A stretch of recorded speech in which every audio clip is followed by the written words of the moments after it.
BCom part first व्यवसायिक अर्थशास्त्र। इसमें एक चैप्टर लेके आया हूं मैं नया आपके लिए, मांग विश्लेषण, मांग एवं मांग का नियम। देखिए, अर्थशास्त्र में जो मांग और पूर्ति होती है वो एक बहुत ही महत्वपूर्ण विचारधारा है। यदि किसी व्यक्ति को मांग और पूर्ति का विश्लेषण का ठीक प्रकार से ज्ञान नहीं है तो वो कुछ भी नहीं समझ सकता। अगर उसे ठीक प्रकार से ज्ञान है तो ये कहा जाता है कि उसे सब कुछ आता है। यदि किसी तोते को अर्थशास्त्र में प्रत्येक प्रश्न का उत्तर मांग और पूर्ति के रूप में रटा दिया जाए तो वह अच्छा अर्थशास्त्री बन सकता है। चलिए, इस अध्याय में अपन मांग और मांग के नियम की विवेचना करते हैं। तो पहली बात आती है कि मांग की परिभाषा क्या है। विभिन्न अर्थशास्त्रियों ने मांग की परिभाषाएं अलग अलग से दी है। हम मांग की परिभाषाओं को 3 रूप में बांट सकते हैं। पहला है मांग को प्रभावपूर्ण इच्छा मानना, दूसरा है मूल्य के संदर्भ में मांग की परिभाषा, और तीसरा है मूल्य तथा समय से संबंधित मांग की परिभाषा। चीज को अब ध्यान से देखिएगा। पहली बात कर रहे हैं मांग का प्रभावपूर्ण इच्छा मानना। जो पेंशन है उन्होंने मांग को प्रभावपूर्ण इच्छा माना है। पेंशन के शब्दों में मांग में 3 बातें शामिल होनी चाहिए। पहली, किसी वस्तु को प्राप्त करने की इच्छा हो। मांग के अंदर प्रभावपूर्ण इच्छा तब है जब किसी वस्तु को प्राप्त करने की उसकी इच्छा हो। दूसरी, उसे प्राप्त करने के साधन हो उसके पास। साधन नहीं है तो कोई मतलब नहीं है। और तीसरी, उन साधनों को वस्तु को क्रिया करने के लिए प्रयोग करने की तत्परता। मैं इस साधन को खरीदना चाहता हूं, तत्परता होनी चाहिए। इस परिभाषा के अनुसार मांग और आवश्यकता में कोई भेद नहीं रहता है। इसमें मांग को आवश्यकता का पर्यायवाची बताया गया है। मांग उन आवश्यकता को कहते हैं जो पूरी हो जाए, परंतु मांग पर मूल्य और समय दोनों तत्वों का प्रभाव भी पड़ता है। तो चलिए अगली बात करते हैं मूल्य के संदर्भ में मांग की परिभाषा। कुछ विद्वानों ने क्या किया है कि मांग को मूल्य से संबंधित मानकर अपने विचार व्यक्त किए, जिसके अंतर्गत प्रोफेसर मिल के अनुसार मांग का अभिप्राय किसी वस्तु की उस मात्रा से है जिसकी मात्रा की मांग की जाती है, लेकिन यह जानना चाहिए कि यह निश्चित मात्रा नहीं होती है, बल्कि साधारणतः यह मूल्य के अनुसार परिवर्तित होती है। तो इन्होंने क्या किया, मूल्य को इसके अंदर जोड़ दिया। ठीक है। भाग ने कहा है कि किसी वस्तु की मांग उसकी कीमत तथा उसकी मात्रा का संबंध होती है जो उस कीमत पर क्रय की जाएगी। इसी प्रकार के अर्नीज ने कहा है कि कोयले की मांग का अर्थ कोयले की उस मात्रा से नहीं होता है जिसकी लोगों को आवश्यकता है अथवा जिसे वे प्राप्त करना चाहेंगे। ये तो प्रभावी मांग होती है तथा उस मात्रा द्वारा प्रकट होती है जैसे लोग किसी निश्चित मूल्य पर खरीदने को उद्यत होते हैं। इन परिभाषाओं में मांग पर केवल मूल्य का प्रभाव बताया गया है, परंतु मांग पर मूल्य के अतिरिक्त समय तत्व का प्रभाव भी पड़ता है। अतः यह परिभाषा भी अपूर्ण है। अगली बात करते हैं मूल्य तथा समय से संबंधित मांग की परिभाषा। जिन अर्थशास्त्रियों ने मांग को मूल्य तथा समय दोनों से संबंधित बताया है उनमें मेयर्स तथा बेनहैम के नाम विशेषतः उल्लेखनीय है। मेयर्स के शब्दों में किसी वस्तु की मांग उन मात्राओं की तालिका होती है जिन्हें क्रेता किसी समय विशेष पर सभी संभावित मूल्यों पर खरीदने को तत्पर होता है, जबकि बेनहम ने कहा है कि किसी दिए हुए मूल्य पर किसी वस्तु की मांग उसकी वह मात्रा है जो उस मूल्य पर किसी समय विशेष पर क्रय की जाएगी। इन परिभाषा के अनुसार मांग के लिए निम्न तत्वों का होना अनिवार्य है। पहली बात, किसी वस्तु विशेष के लिए प्रभावपूर्ण इच्छा का होना।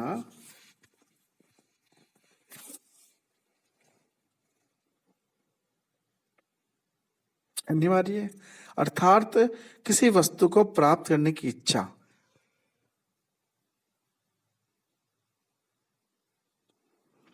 इच्छा पूर्ति के लिए पर्याप्त साधन तथा उन साधनों को इच्छा पूर्ति के लिए व्यय करने की तत्परता।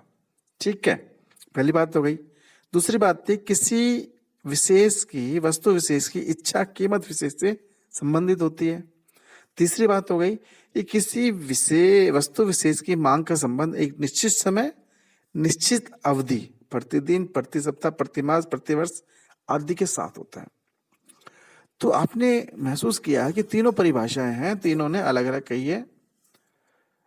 उसने प्रभावपूर्ण इच्छा बताई है, दूसरे ने कीमत विशेष की बात की, और तीसरे ने निश्चित समय अवधि की बात की है कीमत के साथ साथ। तो चलिए मैं आपके लिए एक उदाहरण लेके आता हूं, उसमें आप बताना कि मांग किसे कह सकते हैं।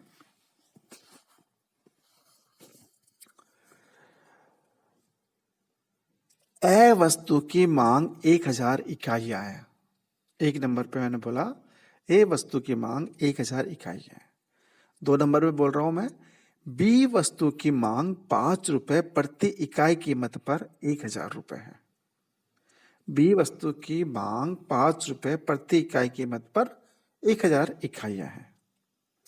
तीसरी बात बोल रहा हूं मैं ए वस्तु की मांग 5 रुपए प्रति इकाई कीमत पर जयपुर में प्रति सप्ताह 1000 इकाइयां हैं। अपने तीनों उदाहरणों में केवल तीसरा उदाहरण ही मांग का उदाहरण है। पहला उदाहरण अपूर्ण है क्योंकि इसमें कीमत नहीं दी हुई है। देखिए उसने कहा था ए वस्तु की मांग 1000 इकाइयां हैं, कीमत नहीं है ना, तथा यह भी नहीं दिया हुआ था उसके अंदर कि कीमतों पर कितनी मात्रा क्रय की जाएगी। और दूसरा कथन भी अधूरा है क्योंकि उसमें बोला था कि वह वस्तु की मांग 5 रुपए प्रति इकाई कीमत पर 1000 इकाइयां हैं। यहां पर कीमत भी आ गई, इकाइयां भी आ गई, लेकिन क्या चीज नहीं आई है यहां पर, बताता हूं मैं। क्या नहीं बताइए थे, बताइए। इसमें यह नहीं बताया कि समय तत्व कितना है, 1000 इकाइयों की बिक्री कितने समय में होगी। अतः किसी भी वस्तु की मांग की परिभाषा में उस वस्तु की मात्रा, कीमत तथा समय अवधि के बारे में जानकारी देना आवश्यक है। तो मांग के अंदर किन किन चीजों को शामिल किया जाता है, उसकी मात्रा, उसकी कीमत और उसकी समय अवधि। ठीक है, अगली बात करते हैं हम मांग की विशेषताएं। देखिए मांग की परिभाषा के आधार पर हम 3 विशेषताएं निकाल के आते हैं। पहली है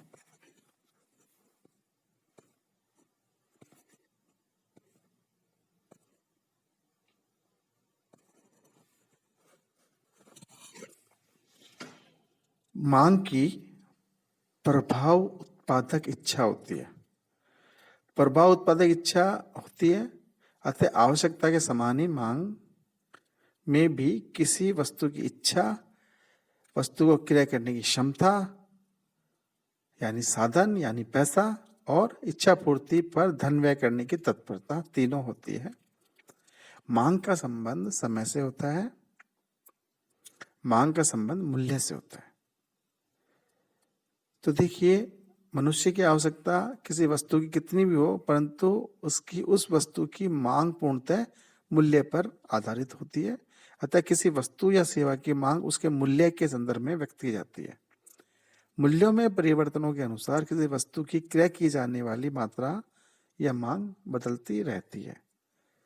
तीसरी बात है मांग का उल्लेख समय के संदर्भ में किया जाता है। मांग किसी निश्चित मूल्य पर किसी विशेष समय से संबंधित होती है। मांग किसी वस्तु की विभिन्न मूल्यों पर किसी विशेष समय पर क्रय की जाने वाली मात्रा होती है। अर्थात किसी निश्चित समय पर किसी संभावित मूल्य पर किसी वस्तु की क्रय की जाने वाली मात्राओं की सूची ही मांग कहलाती है।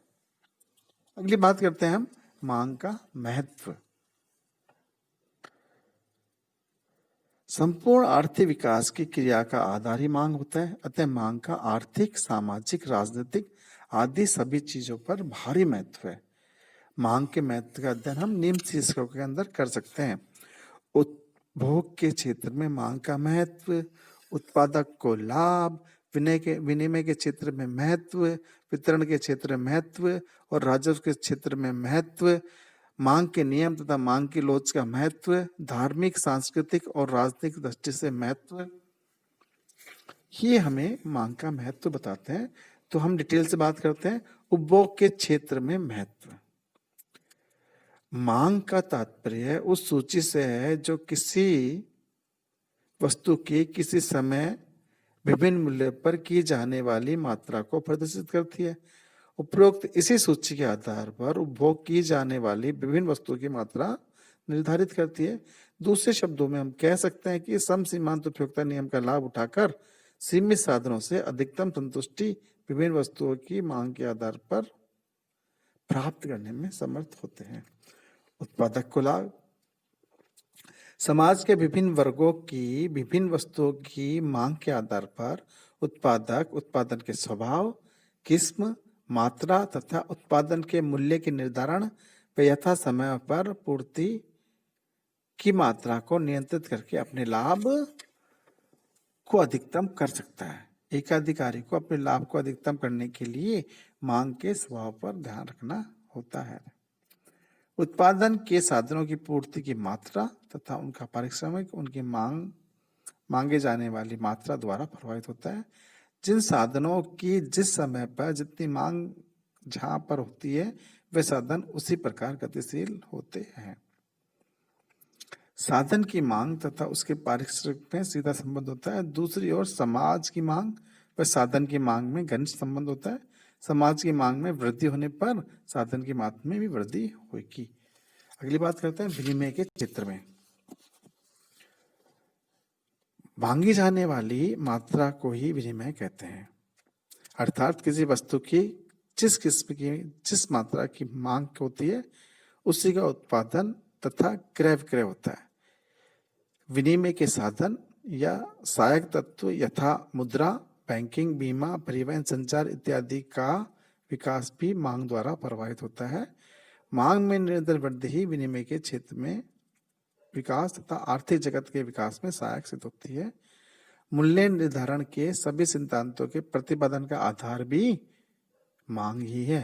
बाजार मूल्य, सामान्य, दीर्घकालीन मूल्य, एकाधिकारी मूल्य, मूल्य विभेद आदि सभी मूल्य निर्धारण सिद्धांतों की मांग पर आधारित है और उसका बेस मांग है। वितरण के क्षेत्र में महत्व। संपूर्ण सामाजिक उत्पादन का निर्धारण समाज की मांग के आधार पर किया जाता है। मांग बढ़ने पर उत्पादन का पैमाना भी बड़ा हो जाता है, जिसकी सफलता के लिए विभिन्न स्रोतों से उत्पादन के साथ साधन जुटाने पड़ते हैं, जिन्हें सामाजिक उत्पत्ति का एक अंश साधन की मांग का अनुसार कम या अधिक दिया जाता है।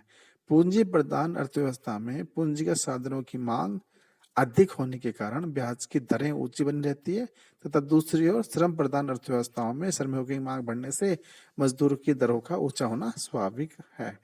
अब बात करते हैं राजस्व के क्षेत्र में। राजस्व क्रियाओं का प्रमुख उद्देश्य अधिकतम सामाजिक संतुष्टि प्रदान करना है, जिसके लिए सार्वजनिक वित्त की आय व्यय कीमतों का निर्धारण किया जाता है। सरकार प्रत्यक्ष तथा अप्रत्यक्ष करों द्वारा आय के स्रोत जुटाती है। कर लगाते समय मांग पर पड़ने वाले कर के प्रभाव को ध्यान में रखा जाता है। सर्वसाधारण पर आय कर नहीं लगाया जाता है, क्योंकि ऊंची प्रत्यक्ष कर आय की मात्रा में कमी के साथ साथ मांग में कमी लाने वाले होते हैं। इस प्रकार उत्पादन कर, बिक्री कर, चुंगी कर, आयात निर्यात कर इत्यादि अप्रत्यक्ष करों की दर निर्धारित करते समय इनकी मांग पर पड़ने वाले प्रभाव को ध्यान में रखा जाता है। अगली बात करते हैं मांग के नियम तथा मांग के नियम तथा मांग की लोच का महत्व। मांग के नियम तथा मांग की लोच का महत्व आर्थिक जीवन के प्रत्येक अंग की दृष्टि से अत्यधिक है। ये तो बड़ा चैप्टर है, इसको अगले चैप्टर में आप बात करेंगे। अगली बात करते हैं हम धार्मिक, सांस्कृतिक, राजनीतिक दृष्टि से महत्व। धार्मिक, सांस्कृतिक तथा राजनीतिक दृष्टि से भी समाज की विभिन्न वस्तुओं की भिन्न भिन्न समय पर उत्पन्न होने वाली मांग का बड़ा भारी महत्व है। पूजा पाठ की सामग्री की मांग उत्पन्न होने पर इसका यथा समय उत्पादन किया जाता है। तीज, त्योहार आदि सामाजिक पर्वों पर अनेक वस्तुओं की मांग उत्पन्न होने से उसकी पूर्ति के प्रयास किए जाते हैं। चुनाव जैसी राजनीतिक गतिविधियों पर झंडे, पोस्टर इत्यादि की मांग उत्पन्न होती है। इससे लाखों लोगों को जीविका मिलने लग जाती है। युद्ध जनित सामग्री की मांग की पूर्ति के लिए विनाश लाने वाले युद्ध सामग्री का उत्पादन भी करना पड़ता है। उपरोक्त वर्णन के आधार पर हम कह सकते हैं कि मांग की आर्थिक क्रियाओं का प्रारंभ और अंत है। मांग ही आर्थिक क्रियाओं का प्रारंभ और अंत है। मांग में जो निरंतर वृद्धि होती है उसी के परिणाम स्वरूप समाज के आर्थिक जीवन का विकास संभव हुआ है। समाज आखेट युग से लेकर आज तक के आधुनिक युग तक पहुंचा है। आदिम तथा जनजाति की मांग में वृद्धि न होने के कारण इन जातियों के लोग आज भी कंदराओं में पेट भरने तक जीवित जीवन जी रहे हैं। आज के लिए इतना ही काफी। Thank you very much. मैं डॉक्टर विजय कुमार।